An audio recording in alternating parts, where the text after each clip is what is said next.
Class 9 so finally हमारी नई books आ चुकी है और यहाँ पे हम डिस्कस करने वाले हैं कि साइंस की हमारी बुक कौन सी है एंड इस बार कौन कौन से चैप्टर्स हमको पढ़ने हैं। ठीक है, तो साइंस की ये है आपकी सुंदर सी बुक दैट इज एक्सप्लोरेशन। ठीक है, एंड एक्सप्लोरेशन में कौन कौन से चैप्टर है, किस तरीके से हमें उसको पढ़ना है, ये सारी चीजें मैं आपको बताऊंगी।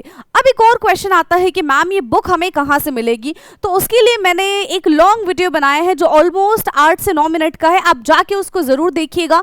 वहां पे हर एक डिटेल से मैंने आपको बताया कि आपके पास कौन कौन सी इस बार की नई बुक है एंड उन सारी बुक्स को आप किस तरीके से डाउनलोड कर सकते हैं। ठीक है, सो हम यहाँ पे बात कर रहे हैं बेटा एक्सप्लोरेशन के बारे में, जो कि आपकी साइंस की बुक है एंड यहाँ पे कौन कौन से चैप्टर्स हैं, तो ये है आपके सारे के सारे चैप्टर्स। तो सबसे पहले हम चैप्टर 1 के बारे में बात करते हैं, that is exploration entering the world of secondary science.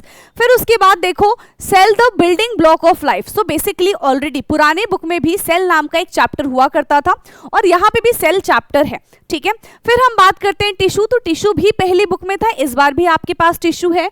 Discovering motion around us, तो मोशन करके भी आपके पास पुराने बुक में चैप्टर था, तो वो भी आपको यहाँ पे मिल जाएगा। राइट, फिर हम बात करते हैं exploring mixtures and their separation. So basically class 9th की अगर आप पुरानी बुक देखते हैं तो वहां पे ये चैप्टर तो है, लेकिन सेपरेशन टेक्निक्स जो थी वो हमारे सिलेबस का पार्ट नहीं था, बट इस बार यहाँ पे सेपरेशन टेक्निक्स को भी हमारे सिलेबस का पार्ट बना दिया गया है।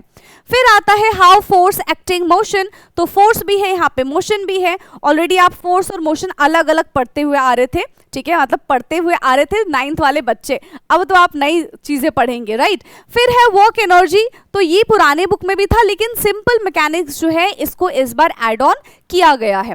फिर बात करते हैं जर्नी इनसाइड द एटम, तो एटम के बारे में भी पहले से ही पुरानी बुक में भी चीजें डिस्कस की गई थी। एटम के बारे में, मॉलिक्यूल के बारे में, ये सारी चीजें पहले से ही थी। ठीक है, फिर आता है एटॉमिक फाउंडेशंस ऑफ मैटर, जो ऑलरेडी आप क्लास 8 में भी पढ़कर आए हो क्यूरियोसिटी वाले में।